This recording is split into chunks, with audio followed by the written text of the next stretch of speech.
mushrooms on toast, breakfast style. This is a perfect dish for simple breakfast. Something elevated, something different, very simple. Take on mushrooms on toast, which is one of my favorite British recipes. Ingredients that you can find anywhere. It's almost like a English breakfast on toast. So let's get started. First thing we're gonna do is clean the chanterelles, okay?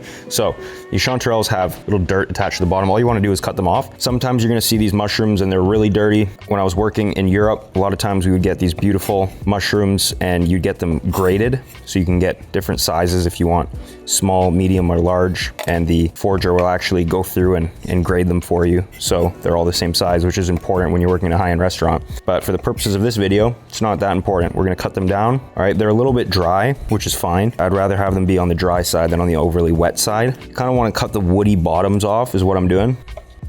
You could use any mushrooms for this. It doesn't need to be chanterelles. It's just I had chanterelles, so I picked them. Now what you want to do is you kind of want to get them all to be around the same size. You don't necessarily need to use a knife. You can kind of tear them apart, which is what I like to do. And you're just literally taking the mushroom and look. These are chanterelles here. Everyone calls them chanterelles. In Europe, you call them girolles.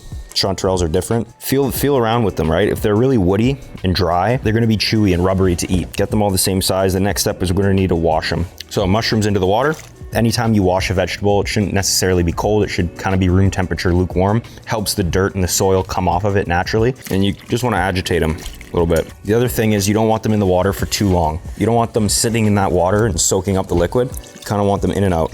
Okay, that dirt is no longer on the mushrooms, it's now in the water, and it's gonna now go down the drain. If the mushrooms are really dirty, you're gonna need to do this multiple times. Round 2, clean water, mushrooms back in, lukewarm, mixy, just get them in and get them out.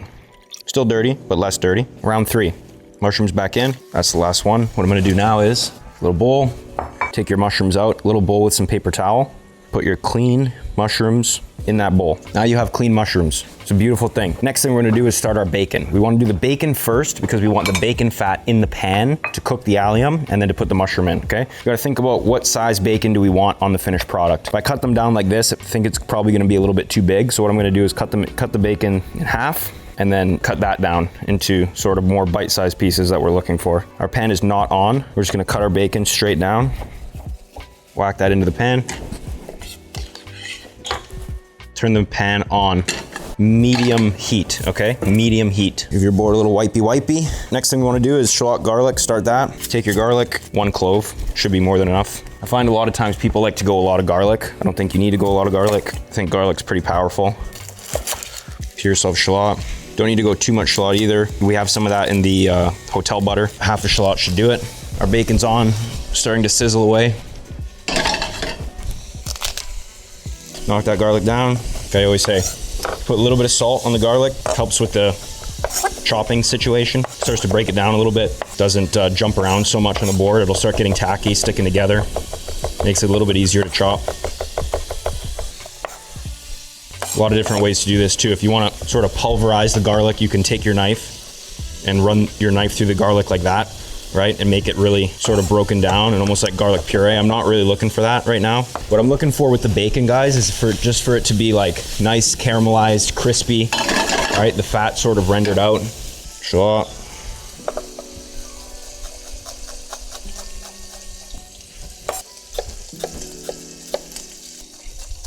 Shallot garlic, bang, bang, bang. That we're gonna just sort of keep to the side.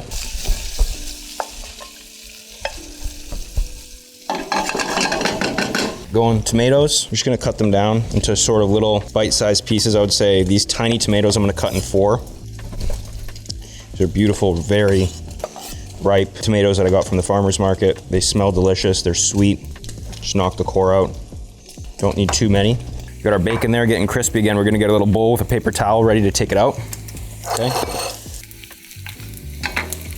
The bacon's cooking in the fat and getting crispy. That's what we're looking for. Crispy bacon, baby. Now, a lot of opportunity in that pan. That bacon fat's there, it's delicious. It's a little bit too much fat. I'm gonna take some out, I'm gonna save some of it. So I'm gonna keep some of it. I'll use some of it to cook the egg in after and to toast the bread in. This is where you wanna be careful with the heat of your pan. Turn your pan down low because you wanna start cooking the onion and garlic, okay? But if it's too hot, they're gonna start browning right away, which isn't what you want. Kinda wanna sweat them a little bit, get them to be sweeter.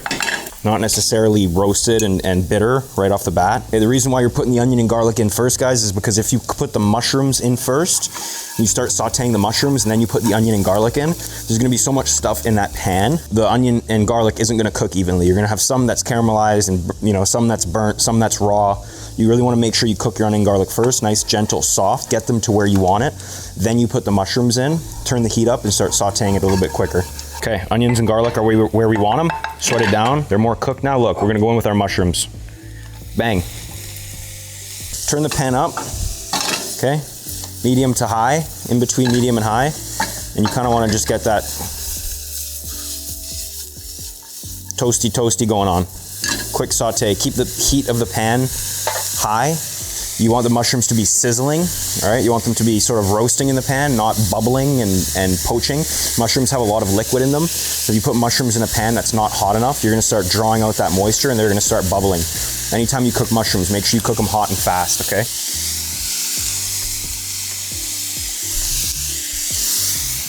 When I cook mushrooms, I don't like to put salt in right at the beginning. I like to wait for the salt. Because again, the salt's gonna start drawing out some moisture.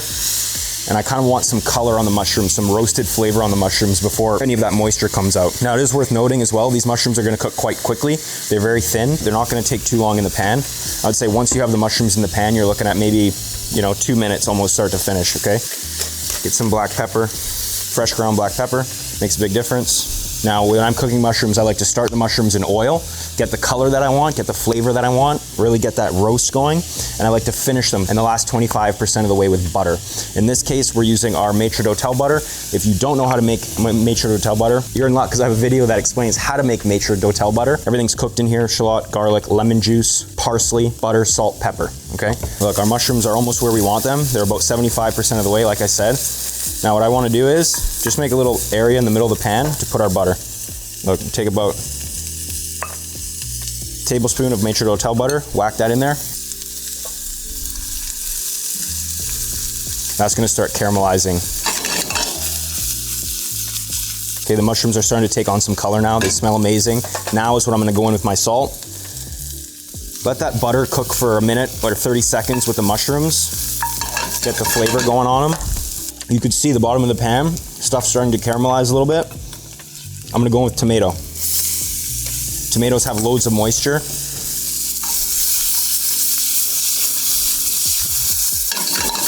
You don't need to cook them for very long. Turn your pan down a little bit. Because of that tomato, I'm gonna go in with some fresh basil, just because I have it behind me and it's really beautiful. And balsamic vinegar, aged balsamic vinegar.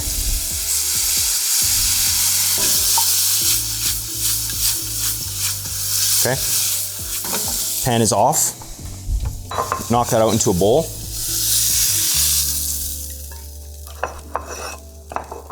That's just sitting there ready. Rinse the pan out and we're gonna do our toast. So get yourself a bread knife. Cut yourself a nice sort of like 1 inch thick slice of bread. You can use any bread here. Sourdough would be amazing. This is just like a simple white country loaf. Pan is on. Little olive oil, the huile d'olive, okay? Get that thing toasting. That's toasting. I'm gonna take myself a clove of garlic, cut it in half. Give your mushrooms a taste. They should be delicious. I've got some parsley here. I wanna just pick the parsley down. So they're nice little individual leaves, no stem, no seeds, no sticks. You can put thyme, fresh thyme leaves would be really nice in that too. Again, you're cooking, have some fun with it. If there's a couple ingredients that I'm using that you don't have, sub them out. It doesn't need to be exactly what I'm doing.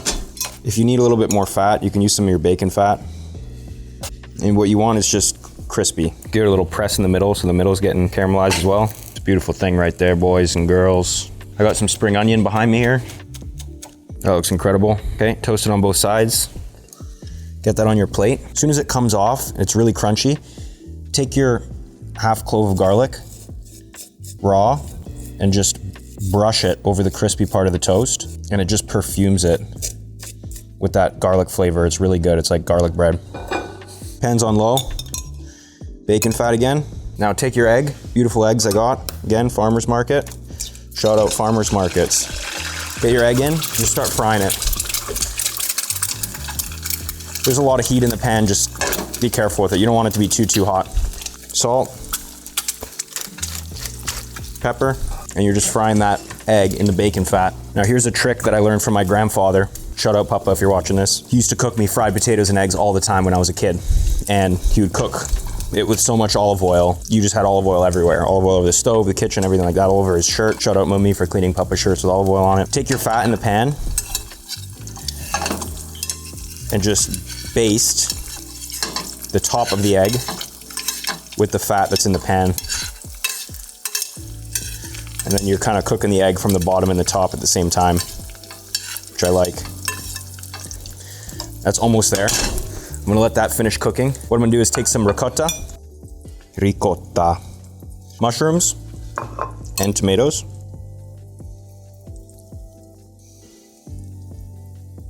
That right there on its own is delicious, of course, but it's not done yet. This is breakfast after all. Put a fried egg. Okay, some of our picked parsley to make it beautiful. Fresh parsley just has a great flavor. Spring onion, crispy bacon. Crispy bits just give it nice texture, obviously, right? Now, depending on how fancy you want to be, you can really clean it up if you want. Don't need to have shit everywhere. Take a little bit of nice olive oil, fresh pepper. The breakfast version of mushrooms on toast. Fried egg, chanterelles, tomato, basil, crispy bacon from White Sand Homestead in Mississippi. Ricotta is gonna be that carrier that's on the toast. The toast is perfumed with garlic. I mean, it's just incredible. Everything about this is incredible. Best way to eat this for me would be with a fork and knife. Oh yeah, baby. So good. Super balanced. Everything you need. Vinegar in the mushrooms, really nice. Acidity, balance. That's f***ing good. Mushrooms on toast, breakfast style, very simple. Took me 25 minutes start to finish. If you want to see more simple, elevated recipes like this, please subscribe, like, comment. I'll see you guys soon for another episode of the Josh Damo Cooking Show. You've seen it here first.